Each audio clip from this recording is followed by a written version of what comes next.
think coronavirus has done a couple of different things for our club.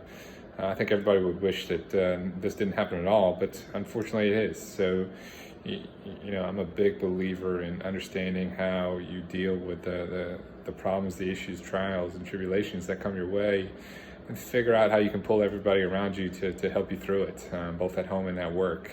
So I think the two biggest things that the coronavirus has done to this club is really brought back a renewed sense of community and a renewed sense of focus.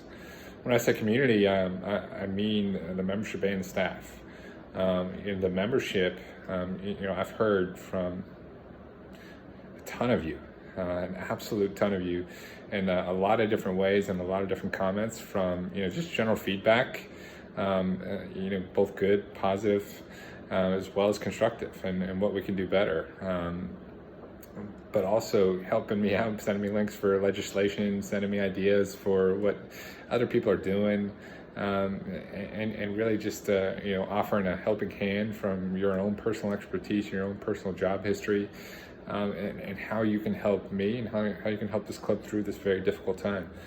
And the flip side is just being a friend. More than anything, that's what we all need right now, is we need each other. We need each other to help us get through this. So the community that is you all really sells this place, and really is what makes this place special, really what makes this place different from anything that you can find.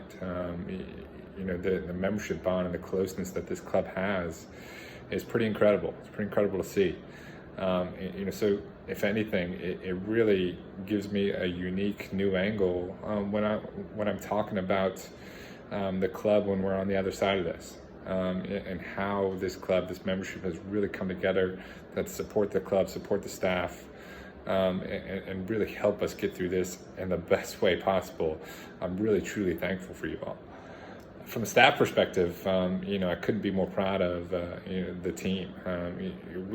The team that was here, the focus that they had, ensuring that we continue to get better at doing something completely new, and the focus that we have in helping each other out and jumping in and doing some new things and going outside of our own job descriptions to make sure we can put on quality communication, quality amenities during this very difficult time.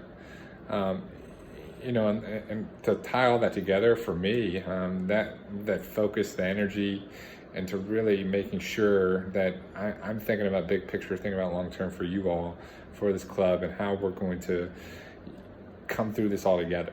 It's sort of given me the energy and sort of given me that renewed sense that we're all going to be okay. I think the easiest answer to this question is pay attention to your emails, because our dynamics might change every single day depending on what's going on. At least initially, dining outside. This week, obviously, as you all have seen, we're doing to-go only. While we continue to slowly bring back staff, slowly train, and slowly get things ready to make sure we're delivering you quality as well as safely, before we open up tableside service outside on the patio next week. So it's just going to be different. I mean, your staff's going to be delivering food to you in masks. There's going to be times where, above all else, we might have to say no, and we might have to hold true to guidelines. That's not the mantra that I live by. It's not the mantra that I've built with the staff here at the club. We're here to serve. We're here to take care of you. This time's just different, and I hope our membership community truly understands that this is about serving quality safely, but also about the future growth of the club. So it is going to feel different. It is going to look different, but that doesn't mean it should be different in your eyes. That doesn't mean you shouldn't come out and enjoy your club safely, over a public establishment who you're not sure who and when and what has been there. When we do get to open up indoor dining, there's going to be limitations. And it's not about our dining space, it's about the infrastructure, it's about the bathrooms, it's about being able to, the hallways and bumping into each other. So, there are going to be times where we hold very strictly to reservation times and how many people we're taking. and no guests. And we're even limiting reciprocal clubs for a little while. Overnight reservations. So it is going to look different for a while. I'd love to tell you that we're not going to be dealing with this for the next 6 months, but I don't think that's accurate. It'll get lessened, things will get lenient, and we'll be able to get a little bit more back towards normal in a couple months from now. But ultimately, it's going to be a new normal for an extended period of time until the world is fully through this. So I appreciate your patience, and I really want you to pay attention to all the information that we're sending out, because we're going to hold strong to that. The staff's going to be trained to it, and it's really about taking care of you. This question is a bit loaded. It's a bit threefold, I would say. The first fold is, how can we leverage this time and leverage the newfound community that we've continued to develop to continue to sell your club out to the community? We want to continue to grow our membership base. We want to continue to, expose your club to Aiken in a new way. So how do we leverage this opportunity to be able to do that? So there's a lot of work going on behind the scenes, both at the board level and committee level, really analyzing what clubs are doing out there and how they're leveraging the new platforms that we're creating to go out and continue to grow the membership. We could stay stagnant, we could stay here, we could just wait and see what happens, but I don't think anybody is interested in doing that. And my renewed sense of focus is really going to help me work with all the incredible leaders we have here at the club to make sure that this club continues to grow. Ultimately your dues is what's going to keep this club going, and that line, we still have space to grow there, and we still need to continue to invest in your club.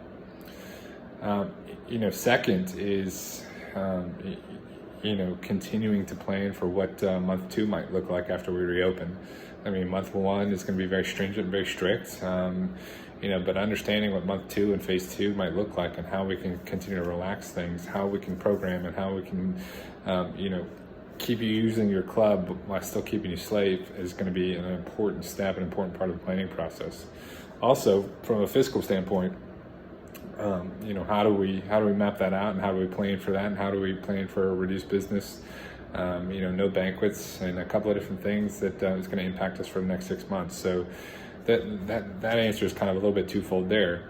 And thirdly, which is already starting, your board and your committee is looking how we can invest in your experience here at the club that's going to keep driving your utilization, and that's outdoor dining. I think you'll find some updates over the next couple of weeks, what the club is doing. We're possibly getting some new furniture out there, possibly looking at renovating the terrace in the next couple of months, and really making sure we are investing in your experience to make sure you can continue to be proud and happy about your club, but also we can adapt and tweak and change to these crazy times and utilize our beautiful space that we have outside.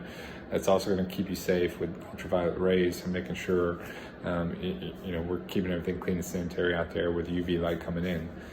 Secondly, and looking interiorly at our furniture, which we had already planned on doing in a couple of different ways, but just tweaking our look and possibly replacing our dining room chairs, which need it badly in the next couple of months as well. So just kind of pivoting some plans a little bit because of the nature of what's going on, but everything's doable, executable, and I'm excited about the next few months here at the club, and excited about the next 6 months, because I think Green Boundary is going to be in an excellent position to continue to grow and continue to give back to you all, as well as continue to be a great place to work for the staff, and not let the coronavirus impact us in a negative way. So looking forward to the opportunity to see you all in person, in face. I might have a mask on, but I'm looking forward to seeing you eye to eye, and really enjoying this membership being back inside these doors at some point next month. Hope you enjoyed this little fun flip book that Nicole created for you all. It's just a new fun way to create a new communication tool that will likely continue over the next couple of months.